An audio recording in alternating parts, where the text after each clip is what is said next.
This video is about Caitha, the goddess of tears. To preface this video, I think this is going to be my first controversial theory video.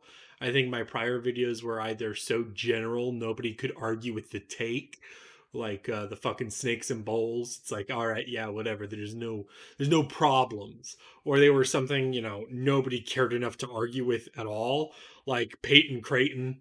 I've now completely fertilized the Peyton Creighton lore land because nobody else gives a shit, right?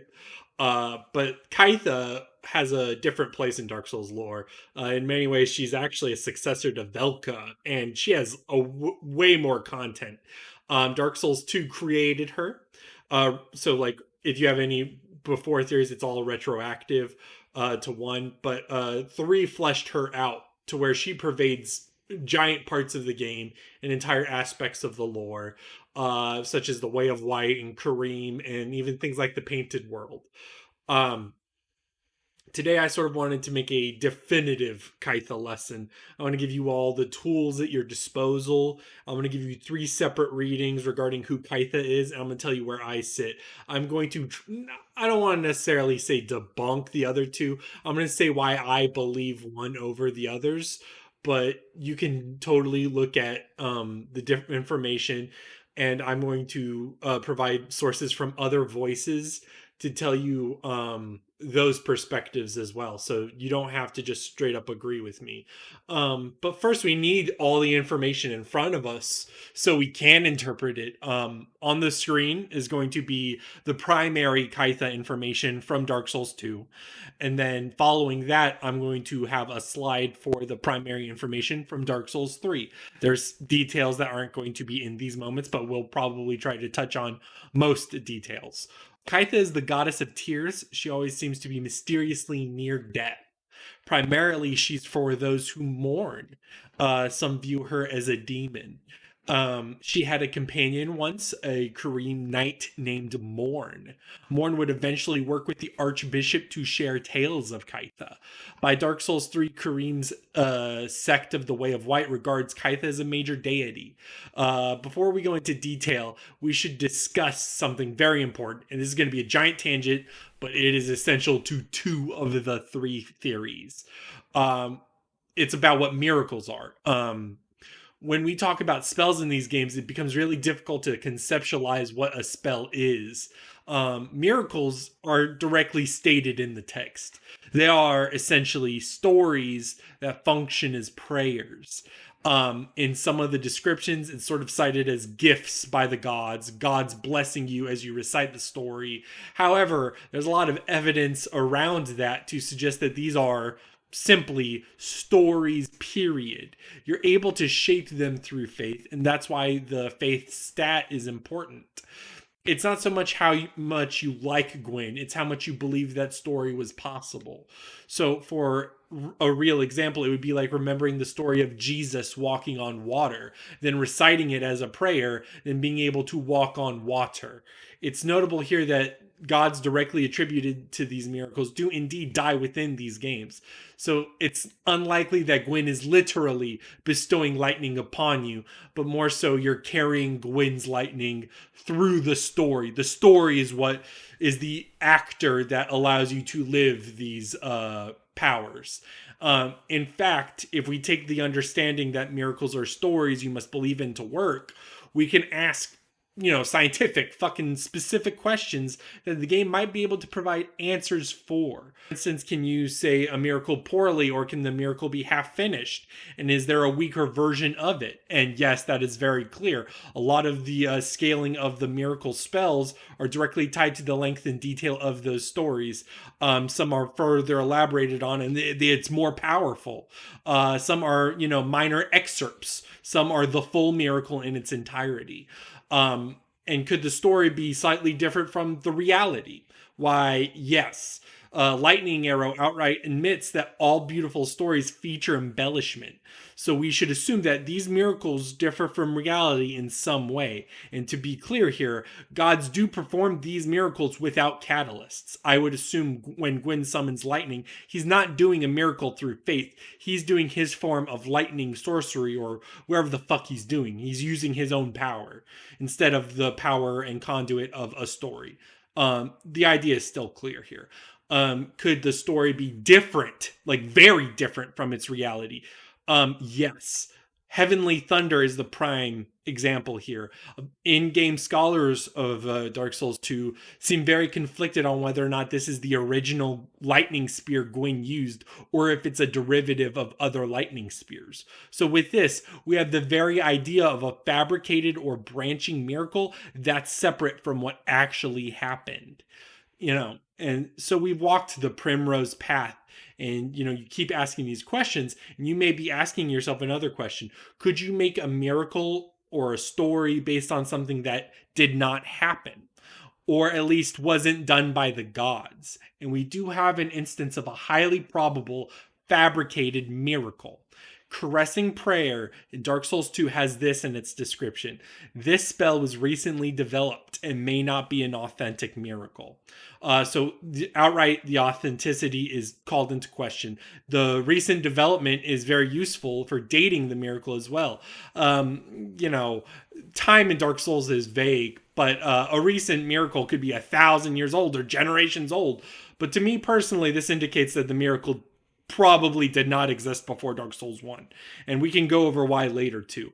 And first of all, it didn't exist before Dark Souls 1, at least in my opinion, because it has its origins in Dark Souls 1 in a different context.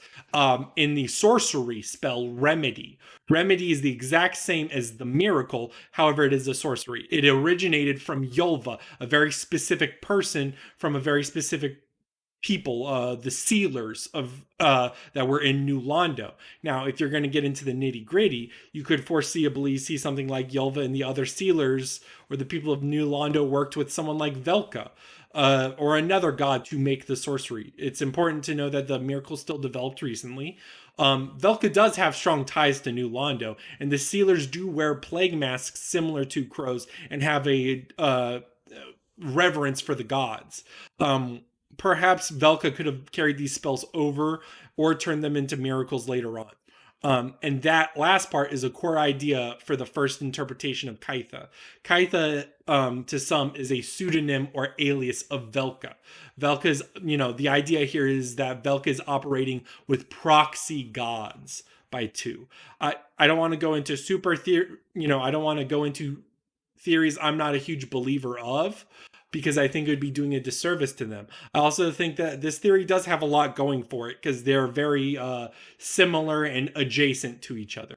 So instead, I'll just skim over some stuff and include a link to the person I most identify with this theory, Loki. Loki is, I think, the largest proponent of the Caitha is Velka myth. And I don't want to dismiss the idea.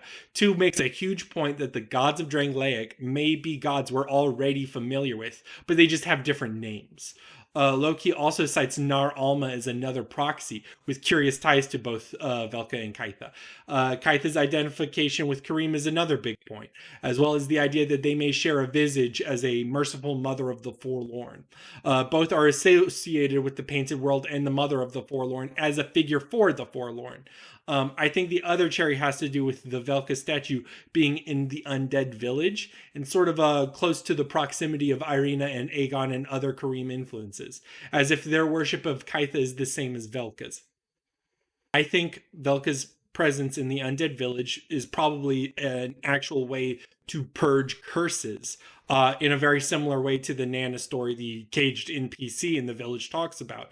It seems that most of the things in the undead village, like the rotting greatwood, are about trying to purge curses primarily.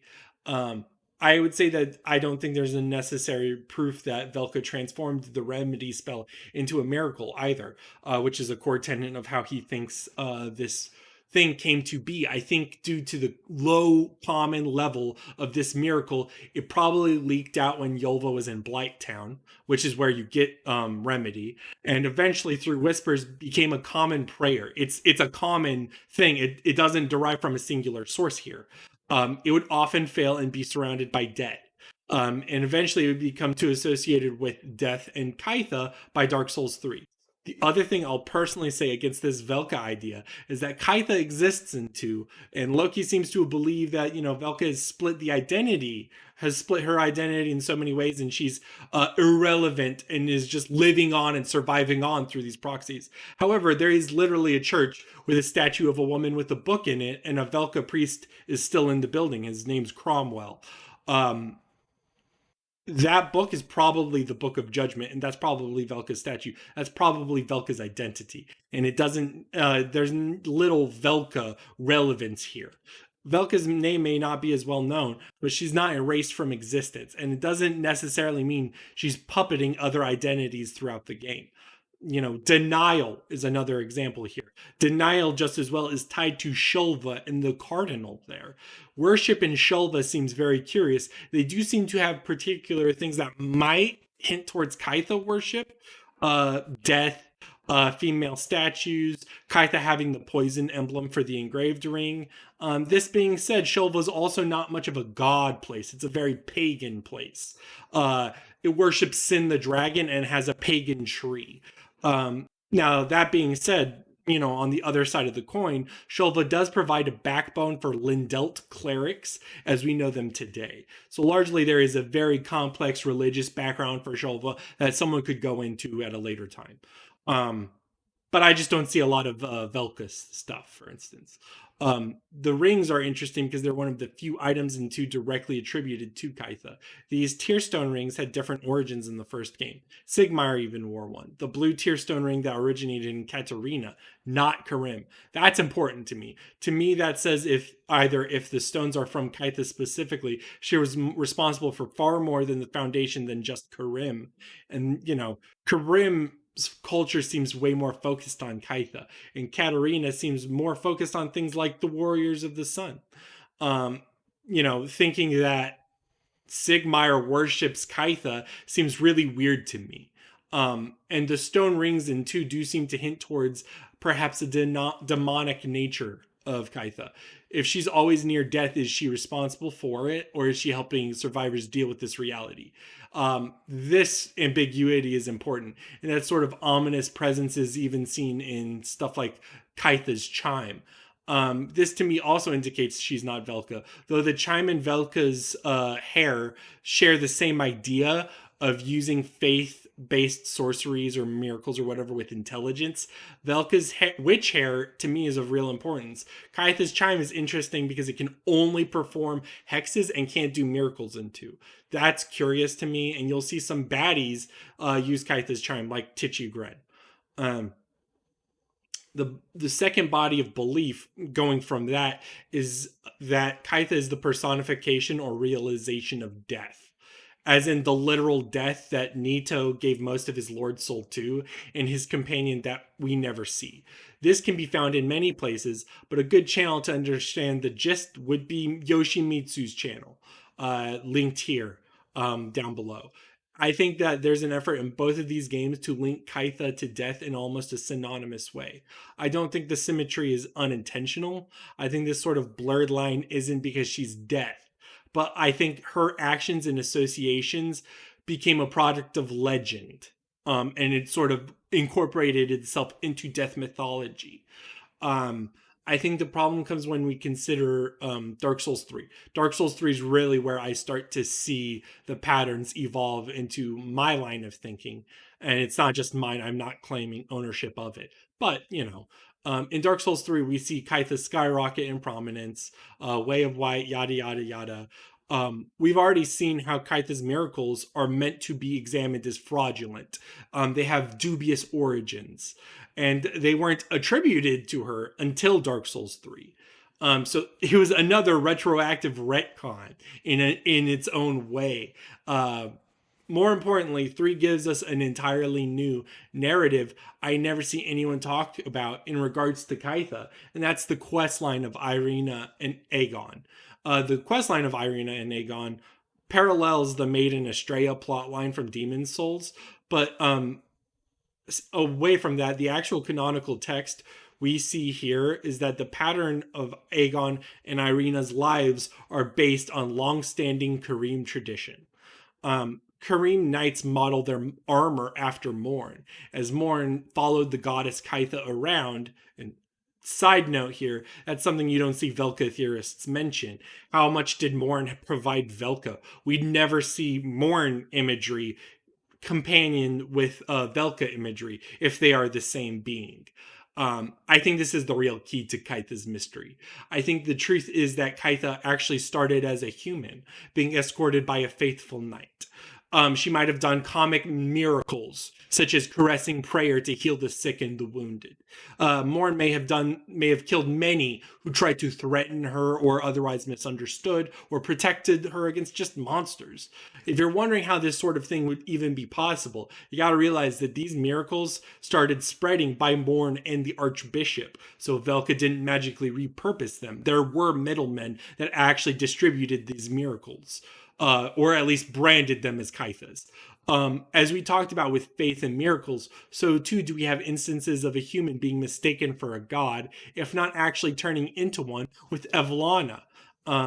Most importantly, for the sake of the questline, Irina's frailty had made her a saint in Kareem, and to Eygon she remained pitiful. She couldn't even become a firekeeper, according to him. Firekeeping isn't the primary goal for Irina. That was a consolation prize. And she couldn't even get that. You know, it seems as though Kareem's systems of knights and maidens may be about producing something extraordinary, with extraordinary circumstances and powers.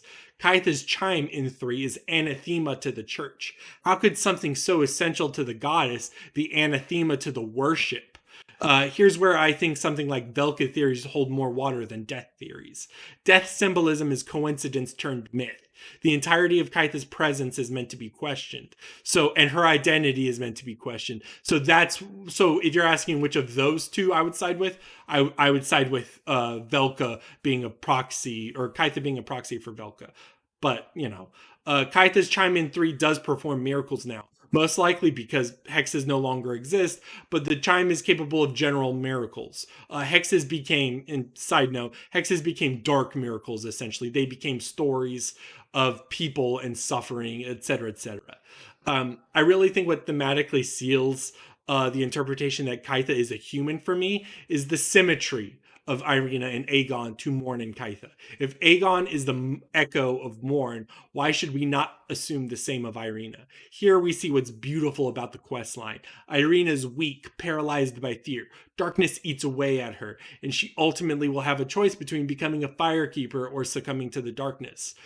When we give her dark miracles, they're stories of tremendous suffering, and those chip away at that weakness. She can either live in denial as she's a firekeeper within a tower of rotting firekeeper corpses, oblivious to the realities and the systems around her that make her like this. Or she can fall victim to the darkness that eats at her and the truth that eats at her. These tragic stories will break her down, and soon she will pray for a caress. She will beg for touch, specifically Morne's gauntlets. She'll mistake you for Eygon, but they're named Morne's gauntlets because they're patterned off Morne. There we see these patterns of denial and caressing prayers right before our eyes played out, probably just as they did before. But wait, the locust says what eats at Irina does not exist. The abyss hasn't made a creature like that. This was of Irina's own doing. What is eating at Irina? What gnaws at Irina's flesh are tears, just like Caitha. To me, this is what makes the narrative really work in contrast to the other ideas. It all appropriately plays off each other. The game makes explicit attempts to make you question the authenticity of Caitha's presence, but it also directly makes a parallel between these figures beyond coincidence. Caitha's journey is all responsible for Eygon's. this goes beyond the vagueness of Velka operating in the shadows, and instead speaks to different sorts of instead speak this goes beyond the vagueness and just general, lore making of Velka operating in shadows, and actually speaks to repetition and institutional powers.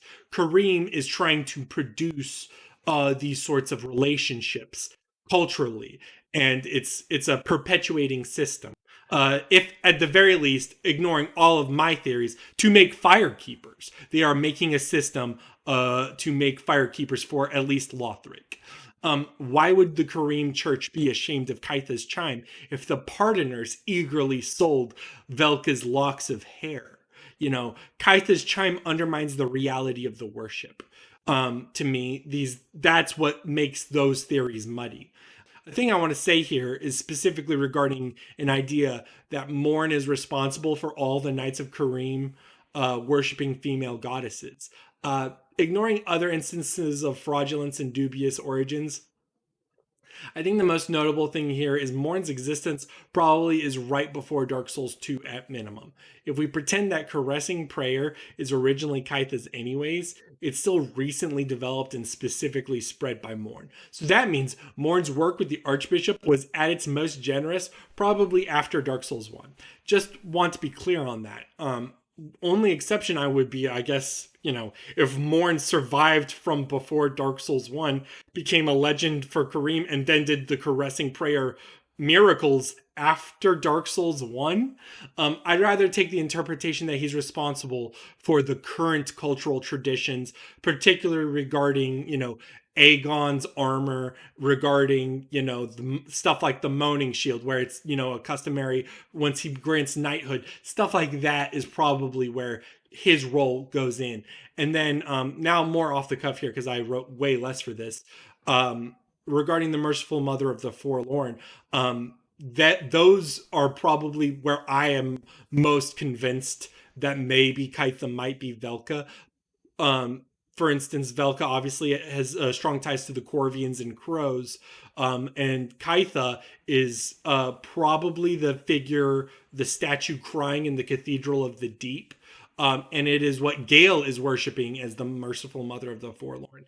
Now, if you ask me personally, I actually think that the painted world probably has multiple mothers of the Forlorn, and this speaks to the systems that we have. Like, for instance, they're not questioning Frida being the Merciful Mother of the Forlorn. And she is, at minimum, Merciful Mother of the Forlorn to Electric Boogaloo, or at least a fraud pretending to be. But she is still acknowledged as such. And I think that's sort of what the reality is. I think the reality is that the Merciful Mother of the Forlorn is this archetypal figure, just like everything else in Dark Souls, that fills a niche for these lost souls in the painted world.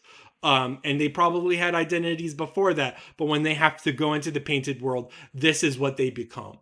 Either through sin or through tears and mourning of the dead. In any sort of sense, that's pretty much it. I mean, I could talk about other stuff, but I think that's good. The other thing I wanted to bring up, this is the end of the video, is that I'm probably going to do a sort of softer questions and answers video. If you have any questions you want mentioned in Dark Souls, or at least want my perspective on that you don't think would warrant a full video, go ahead and ask me in the comments below. I can address most things and have my own take on individual quest lines or whatever. And again, I want to cite that that none of these theories were essentially like created by me. There were definitely other people that came before me when I looked at these. You can even look at Caitha as human theories before, back in 2015 when people were looking at that stuff. But that being said, in my opinion, I think what really does the theory justice is the Dark Souls 3 Irina questline. That is what does it, and I don't see a lot of people talk about that personally. So yeah, that's it. I think the next video, if it's not a questions and answers video, if I don't get like any questions, I'll probably do a video on just like 5 fucking Souls lore videos or theories that wouldn't make a video, and probably just be a bunch of the side stuff that people may like as far as ideas go. I want everyone to have a good day and see y'all next time.